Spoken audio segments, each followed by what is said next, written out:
Dasheeda Dawson, it's so good to see you here at the grand opening of this dispensary.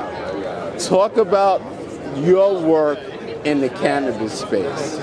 Well, my work in the cannabis space started nearly 7 years ago. It's a full circle moment to have been appointed by Mayor Adams, the head of the Cannabis NYC. I'm the founding director. And now I get to do what I've been doing for the last 7 years, but here in the city.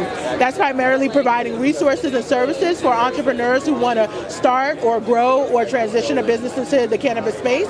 Or it is public education around the science and the history of cannabis criminalization, so people know why it's so important for us to legalize with equity centered. And then community advocacy, right? I've been working on the ground with the Start Smart Coalition for years, and we are part of that coalition that helped push the Marijuana Regulation and Taxation Act into fruition. And so I'm excited to finally put it all together to work in a coalition of government, community, and business to move faster and to ensure that the cannabis industry demonstrates excellence here. I think we're going to be a #1 global hub, and my job is to really pilot us for that. I constantly am saying we're a rocket and we're ready for liftoff. And that liftoff is maybe a little rocky initially, but we are clear on where our destination is. It's excellence and grounded in education and equity for the total industry.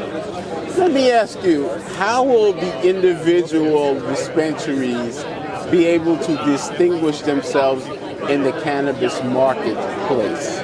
Well, I think it's going to be initially challenging because we already have a lot of confusion in New York City, right? We have a proliferation of smoke shops since it legalized officially, and during this period of time, it's a normal lag period, but we're working really intentionally around how do we target stores that are clearly not trying to transition into the space, are not from the communities that were disproportionately impacted. A lot of these smoke shops are not from the communities that they're opening up, and ensuring that people who are under 21 children are not also being harmed potentially by any of the products that are more favorable to them. Look-alike products that you can't tell the difference between the brand.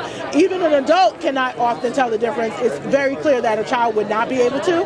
And so we're working with the Sheriff's Office, the state's Office of Cannabis Management to ensure that we start a process to get these stores, really disrupt them, get them closed. And then I think for the new shops that are legal, that open, education is still going to be a distinguishable thing. Mm-hmm. Most of the stores that are these illegal smoke shops, and I walked into them, they do not know what they're selling at all. Yeah. The people who work there do not. The products themselves can come from the hemp-derived side or the marijuana-derived side, and they still don't know. Yeah. And I think when you walk into a legalized store, there's education that's required to be on the counter on how to store your cannabis, but also you have a few barriers before entry, showing your ID, 21 and over. You can't even enter the store. And then once in, the people who are working within the store have more education around the products. And we're continuing with Cannabis NYC to ensure that their workforce is even more educated. And finally, let me ask you, what do you think some of the misconceptions about this space that most of the public have? I think the biggest misconception is, first of all, that black and brown people were arrested over this because we use it at a higher rate. We don't. Everybody is using cannabis and have been using cannabis for the last 40 or 50 years at the same rates. In fact, we have data now that is apparently white people use it at a slightly higher rate. However, the way it was criminalized and that enforcement was racially biased in its enforcement. And so I often want to tell the story about what happened in New York because people don't understand that it wasn't crack that sent people to jail. It was actually cannabis, and 90% of those arrests were possession, not selling.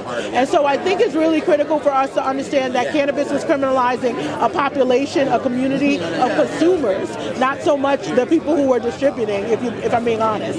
The other misconception is that people do not understand that cannabis is inherently medicinal. It has an inherent value that is medicinal, and we haven't unlocked that yet because it's been illegal. We haven't been able to research it, but other countries have. Israel, Canada, Australia, Spain, I can count off Germany, multiple countries that have a lot of data, and we have to be willing to go and find it. Yeah. And I think America is starting on that path now. New York is going to help lead the way and be a global leader, but there's a lot of science that is behind the plant as well. Thank you so very much for your time. You're very, very knowledgeable about this. Thank you. I heard Robert Kennedy call you the cannabis czar in New York City, and I think that title is so well deserved. And thank you so very much. Thank you so much for having me. Thank you.